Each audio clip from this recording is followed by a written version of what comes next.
Hello, my name is Brian Hancock. For the past 3 decades I made a living racing sailboats around the world.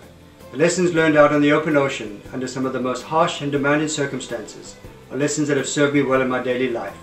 These lessons continue to serve me well in my current career as an author and motivational speaker. You know, they say that you need an IQ less than the length of your boat if you want to go and do an around the world race, and I certainly was a qualified candidate. I heard of a Russian boat being built in Soviet South Georgia on the Black Sea coast. They needed some help to get the boat to the start line, not for the race.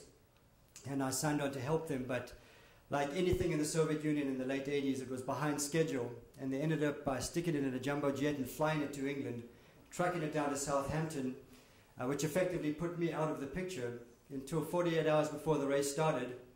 I got a call from my friend Skip Novak, with whom I'd sailed the 2 previous editions of the Whitbread.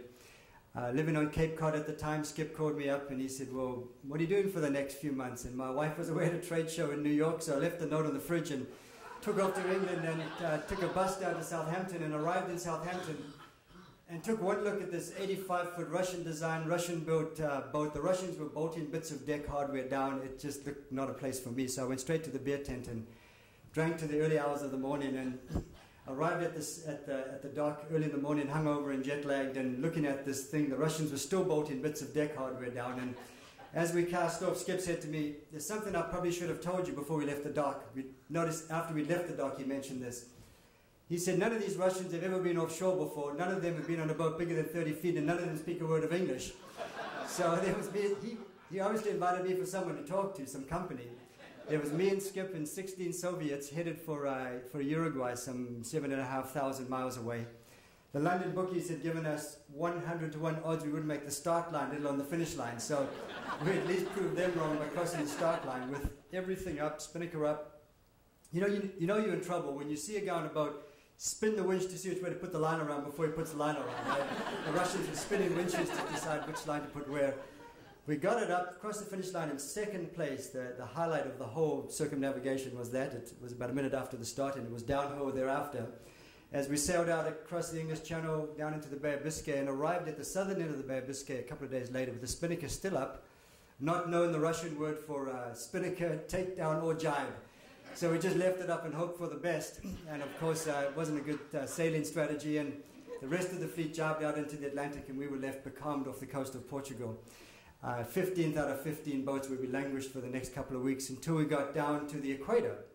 We suddenly found ourselves, purely by luck I think more than anything else, up past a lot of boats, found ourselves in 5th place, up sort of close to the leaders.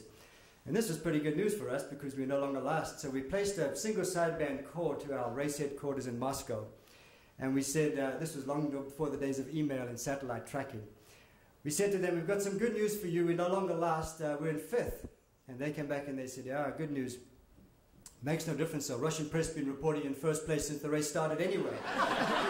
Guaranteed to win. I discovered at that moment the power of a good PR company. Guaranteed to win no matter how bad you do. Well, we finished that leg after 28 days of sailing. We finished in Uruguay in 6th place, which was really quite remarkable.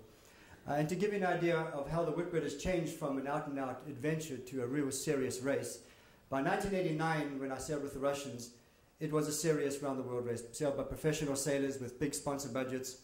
We crossed the finish line in Uruguay in 6th. The 7th boat was 2.5 minutes behind us.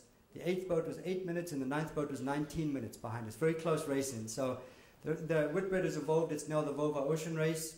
It's for real serious sailors. I don't qualify anymore to be a real serious sailor. I'm pretty much done with it. In fact, I was pretty much done with it at the end of that leg. My contract with the Soviets had expired. They'd run out of money. I flew back to meet my family in Cornwall, in England, for a little family get-together, and I was in a cafe in Cornwall, picked up the newspaper, the Sunday Telegraph, and I flipped to the sports page, and in bold headlines, Russian skipper found hanged from tree. The Russian co-skipper, the guy that was on board as our co-skipper, decided to hang himself. absolutely tragic. But he left a suicide note. We never really knew what it was. It was along the lines of he wasn't happy having Skip and I on board in this pure Soviet entry, but frankly, without us, they wouldn't have made it that far.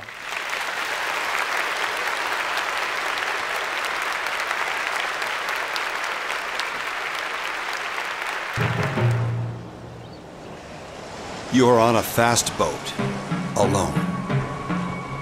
From behind, a huge gray wave the size of a building rolls toward you. Ahead, a never-ending mountain range of foam and spray.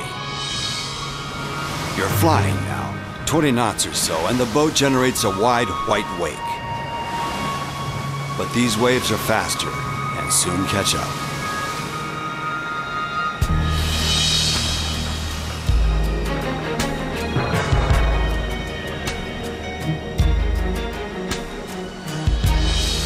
Your muscles are always tense.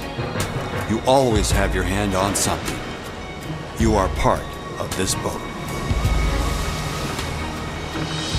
Up and down you go on this green and gray roller coaster, picking up speed, pushed by the wind, pulled by gravity.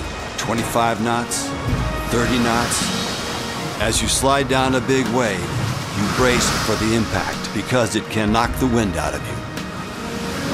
Suddenly, water is everywhere, and the air feels as if it's full of needles, and the wind roars in your ears. But you forget all that. You forget that your hands are frozen by the 38-degree water, and you think for a split second, this is no dream, this is life. Raw and real.